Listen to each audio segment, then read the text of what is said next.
been used as an art form and a means of reproduction for hundreds of years. In the 14th century, a German goldsmith and craftsman named Johannes Gutenberg started the printing revolution. He later assembled a flatbed printing press, a machine that allowed an inked image to be transferred to another surface, usually to a lead plate such as this one. As a result, the reproduction of both pictures and words became much easier than ever before. Though Gutenberg's machine is no longer around, presses that evolved from its design are still being used today. Starting 25 years ago, printing presses were a lot less automated. Everything started, with a metal plate, and this goes back to, the very early days, and it's just basically a rubber stamp. Today, you have computer to plate, which eliminated the film and eliminated the aspect of people putting it at, having to put the film on the plate, punching the plates, and everything is automated where it comes right from our other department. It automatically goes through the machine. It's burned with a laser now, and outputs the same plate.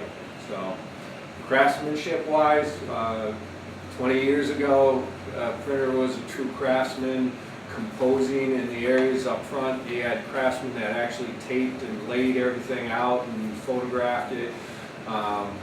You've eliminated all those positions. As far as printing presses, the older presses, which we still have older, they're not totally automated.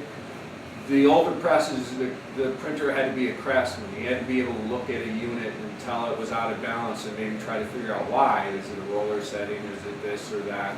Whereas now with automation, where you have presets for ink and you have presets for water. This is good to show that even with automation, you still need somebody. There are artists who choose to use traditional methods of printmaking, such as etchings on copper plates, to create unique and high-quality works of art. Traditional print on copper that fascinated Rembrandt and fascinates throughout the history. All these artists want to make the great black and white print as it was done traditionally. I think you can get some really interesting effects from using the traditional methods that aren't really replicated exactly. There's something about working with the copper and working through the process that is really satisfying. So, though Gutenberg's creation has evolved throughout the years, it is still very much alive to this day. This is Ariane Rasmussen reporting for demtech.org.